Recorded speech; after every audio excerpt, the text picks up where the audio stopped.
Feliz cumpleaños a mi maravillosa mamá. Entrecerré los ojos al ver la tarjeta que mi hija de 7 años, Lily, había hecho para mí. Las letras de colores se movían ante mis ojos, duplicándose y difuminándose hasta volverse garabatos sin sentido. ¿Y ahora qué pasa? Suspiró Mark, mi esposo desde hace 9 años, desde el otro lado de la cocina. Es una simple tarjeta de cumpleaños, Sara. Parpadeé con fuerza, intentando que mis ojos se enfocaran. Las letras, no las veo claras. Seguramente es solo el estrés por el ascenso que estás buscando, dijo Mark sin levantar la vista del celular.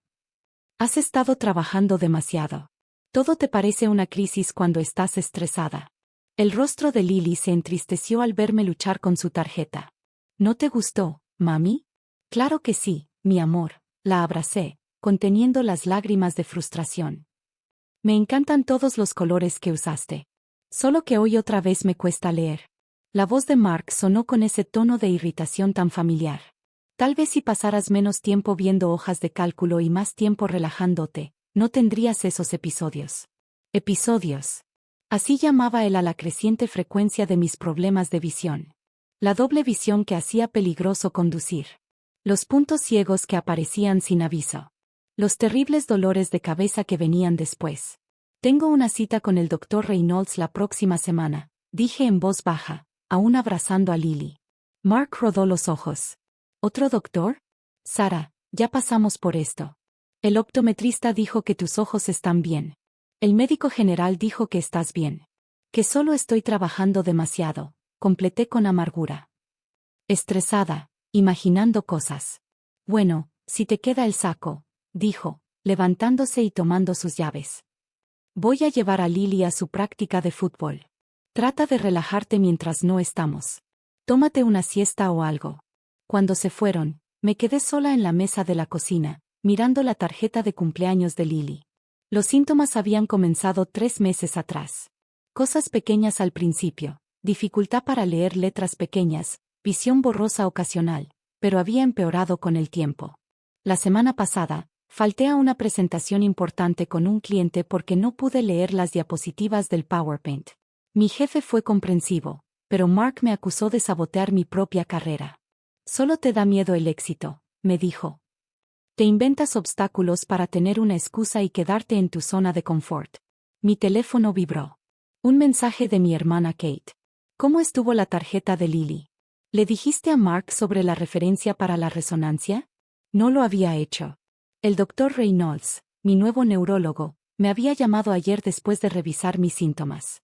Quería una resonancia magnética de inmediato. Su voz tenía una urgencia que me heló la sangre. Queremos descartar algunas cosas, había dicho con cautela. La forma en que pronunció algunas cosas me revolvió el estómago. Le respondí a Kate. Aún no. Él cree que todo es por estrés. Su respuesta llegó enseguida. También pensó que tu ataque de vesícula era por estrés, hasta que tuvieron que quitártela cuando casi revienta. Tenía razón. Hace 2 años, me quejaba de un dolor abdominal severo. Mark insistía en que solo era ansiedad por el inicio de clases de Lily. Cuando por fin me llevó a urgencias, mi vesícula estaba a punto de estallar. Te preocupas demasiado, me dijo después. Siempre asumes lo peor. Mi teléfono volvió a vibrar. Mark olvidó la botella de agua de Lily. ¿Puedes llevarla al campo, si no estás demasiado mareada para manejar? El sarcasmo entre esas comillas me apretó el pecho. Tomé mis llaves y la botella de agua de Lily, pero al llegar a la puerta de entrada, me detuve. El picaporte se había duplicado, 2 manijas de bronce se movían ante mis ojos, nadando en mi visión, cerré los ojos y conté hasta 10. Cuando los abrí, la visión doble había pasado, pero la presión familiar comenzaba a acumularse detrás de mi ojo izquierdo. El camino hacia el campo de fútbol fue una pesadilla. Los letreros de las calles se veían borrosos y tuve que orillarme 2 veces cuando el mundo, de pronto, se inclinó de lado. En el campo encontré a Mark mirando la práctica de Lily. ¿Qué te tomó tanto tiempo? Reclamó al entregarle la botella de agua. La práctica ya casi termina. Tuve que manejar con cuidado, respondí. Mi visión. Sara, ya basta, me interrumpió, girando hacia mí con frustración evidente. ¿Sabes lo agotador que es esto? Todos los días hay algo nuevo que te pasa. Primero los dolores de cabeza, luego los mareos. Ahora dices que no puedes ver bien. Tengo una resonancia programada para mañana, dije en voz baja. Por supuesto que sí, se burló. Más cuentas médicas innecesarias porque te metiste a leer en internet y ahora crees que tienes algo grave. El neurólogo la ordenó. Traté de explicarle, pero me interrumpió otra vez. ¿Un neurólogo? ¿En serio? ¿Quién sigue? ¿Un cirujano cerebral? ¿Un brujo? El silbato del entrenador sonó, marcando el final del partido, y nuestra hija corrió hacia nosotros con la coleta rebotando. Mami, ¿viste mi gol? Preguntó emocionada. No lo había visto. La verdad es que apenas podía distinguirla de las otras niñas con uniformes azules. Lo siento, cariño. Acabo de llegar, dije, odiando ver la decepción en su carita. Claro que te lo perdiste, murmuró Mark. Demasiado ocupada concentrándote en tus síntomas. Mientras caminábamos hacia nuestros autos separados, mi visión volvió a nublarse. Esta vez no sabía si era por los síntomas neurológicos o por las lágrimas que luchaba por contener. La resonancia de mañana lo cambiaría todo. Solo no sabía cuánto. La máquina de resonancia zumbaba a mi alrededor, su golpeteo rítmico acompasado con los latidos acelerados de mi corazón. Debe quedarse completamente quieta, me había indicado el técnico, pero todo mi cuerpo temblaba entre el miedo y una extraña sensación de vindicación. Mark no había venido conmigo. Estás siendo ridícula, había dicho esa mañana. Faltar al trabajo por otra de tus búsquedas sin sentido. Mi teléfono no dejaba de vibrar desde que llegué al hospital. Espero que estés disfrutando tu día de spa en el centro de imágenes. La maestra de Lily llamó. Gracias por dejarme lidiar con eso solo.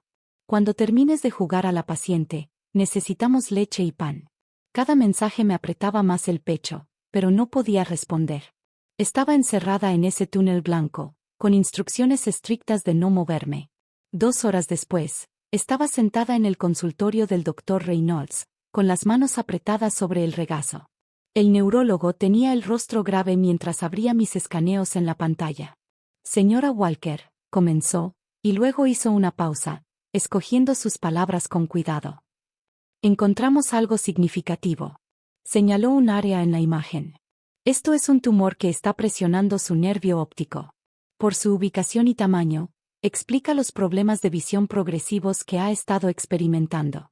El mundo pareció inclinarse. ¿Un tumor? Sí. Y dada su posición, debemos actuar rápido. Ya contacté al Dr. Hank, uno de nuestros mejores neurocirujanos. Mi teléfono volvió a vibrar. ¿Terminaste ya tu cita para llamar la atención? Era Mark. El Dr. Reynolds notó que me temblaban las manos. ¿Quiere que llame a alguien por usted? Asentí, incapaz de hablar. Él tomó mi teléfono con suavidad, marcó el número de Mark y puso la llamada en altavoz. Señor Walker, habla el Dr. Reynolds, neurólogo de su esposa en el Hospital Metropolitano. Déjeme adivinar, respondió Mark con sarcasmo. Está convencida de que tiene algo terrible. El rostro del doctor se endureció.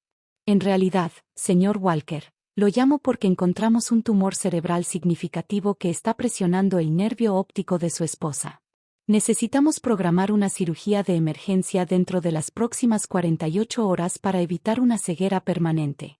Silencio. Eso es imposible, balbuceó Mark. Ella solo estaba estresada. El otro doctor dijo. Estoy viendo su resonancia en este momento, interrumpió el Dr. Reynolds con firmeza. Esto no es estrés, señor Walker. Es una condición médica grave que probablemente lleva meses desarrollándose.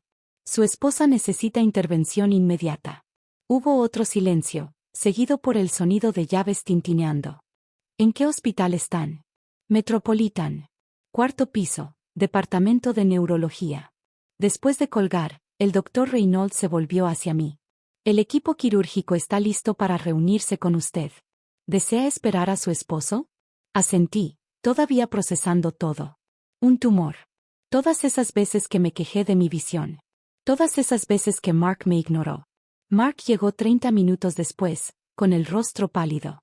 Se detuvo al verme sentada con el equipo quirúrgico, rodeada de escaneos cerebrales y formularios de consentimiento. Sara, susurró. Señor Walker, intervino el Dr. Hank. por favor, acompáñenos. Estábamos explicándole a su esposa el procedimiento quirúrgico. El cirujano señaló varias imágenes, explicando cómo retirarían el tumor, los riesgos y el proceso de recuperación. Mark se hundió en una silla junto a mí, intentando tomarme la mano, pero yo la retiré. Si no se trata, continuó el doctor Hank, el tumor causará ceguera permanente. Incluso con cirugía inmediata, podrían quedar secuelas visuales. Secuelas. La voz de Mark se quebró. Pero todas esas veces que le dije que no era nada. Lamentablemente, es común que los síntomas neurológicos sean ignorados, dijo el doctor Reynolds con tono firme. Muchos pacientes enfrentan escepticismo de sus familiares hasta que ocurre una crisis. Mark se estremeció ante la crítica implícita. Necesitaré a alguien que me cuide después de la cirugía, dije en voz baja. Alguien que tome mis síntomas en serio. Lo haré, dijo Mark rápidamente. Sara, me encargaré de todo, yo. Ya llamé a Kate, lo interrumpí. Va a tomarse unos días para quedarse conmigo. El dolor en su rostro fue casi satisfactorio, pero en el fondo, solo me sentí cansada. Cansada de tener que luchar para que me creyeran, para ser escuchada, para que me tomaran en serio. Pero soy tu esposo, protestó débilmente. Sí, asentí. Y cada vez que necesité que me creyeras, que me apoyaras, que simplemente me escucharas, decidiste no hacerlo. Señora Walker, intervino el doctor Hank con suavidad. ¿Prefiere hablar de los preparativos prequirúrgicos en privado? Miré a Mark, vi la culpa y el miedo peleando en su rostro, y tomé una decisión que llevaba meses madurando. Sí, dije. Prefiero hacerlo. Cuando Mark salió del consultorio, lo vi limpiarse los ojos. Parte de mí quiso consolarlo, decirle que todo estaría bien. Pero otra parte, la que había sido silenciada e ignorada por tanto tiempo, sabía que algunas heridas no se curan con simples disculpas. Mañana removerían el tumor de mi cerebro, pero el daño en mi matrimonio, quizás ese no tendría cura. Las semanas siguientes a la cirugía pasaron entre cuartos de hospital, fisioterapia y silencios incómodos.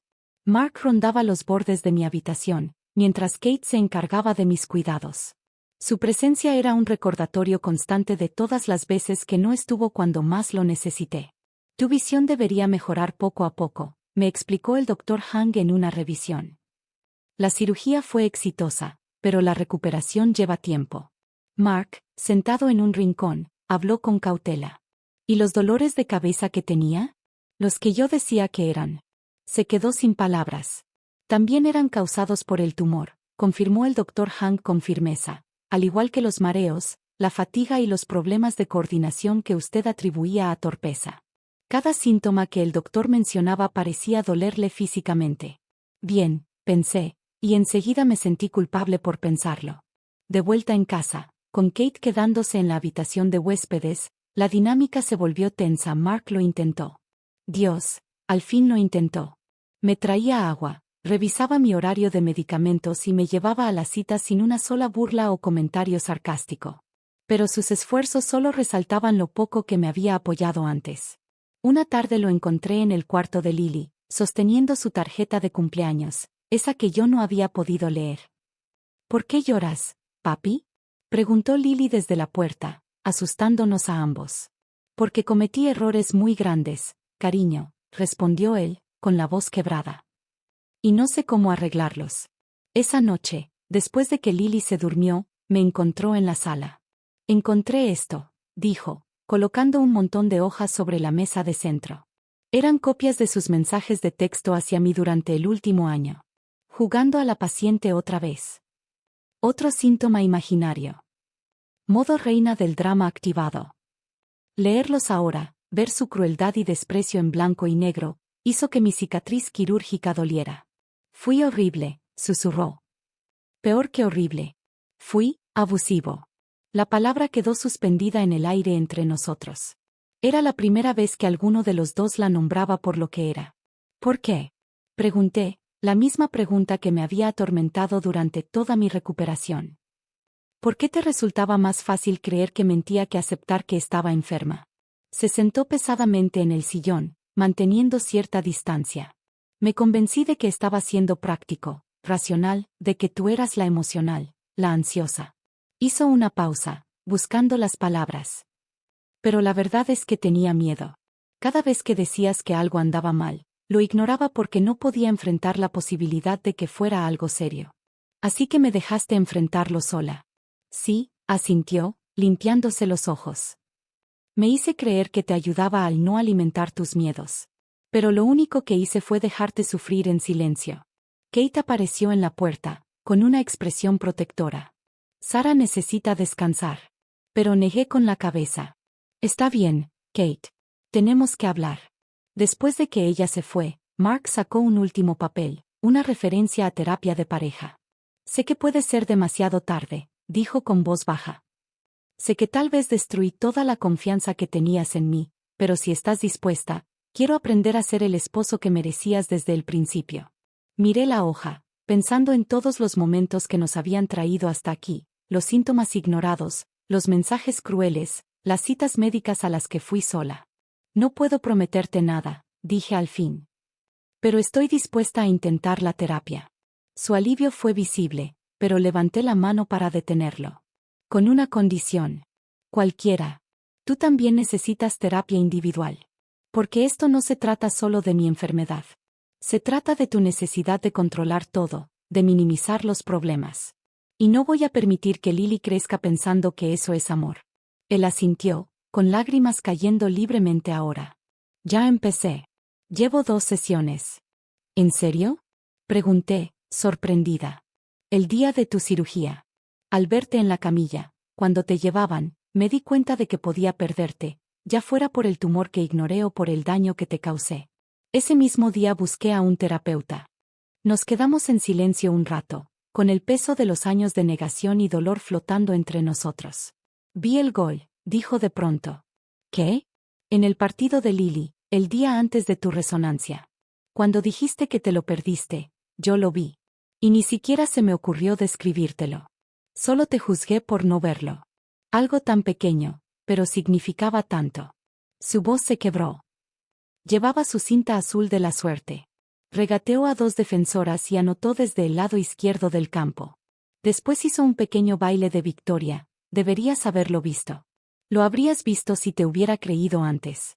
Extendí mi mano y tomé la suya, el primer contacto voluntario desde el diagnóstico. Cuéntame más, susurré. Cuéntame todo lo que me perdí mientras tú insistías en que no pasaba nada. Y mientras él me describía cada detalle del triunfo de nuestra hija, me di cuenta de que quizá, solo quizá, aún había esperanza para nosotros. No porque al fin me estuviera prestando atención a mí, sino porque por primera vez estaba prestando atención a sí mismo y al daño que había causado. El tumor que me quitaron del cerebro no solo estaba matando mi vista, también estaba matando nuestro matrimonio. Y ahora que ambos empezaban a sanar, por fin podíamos comenzar a vernos con claridad.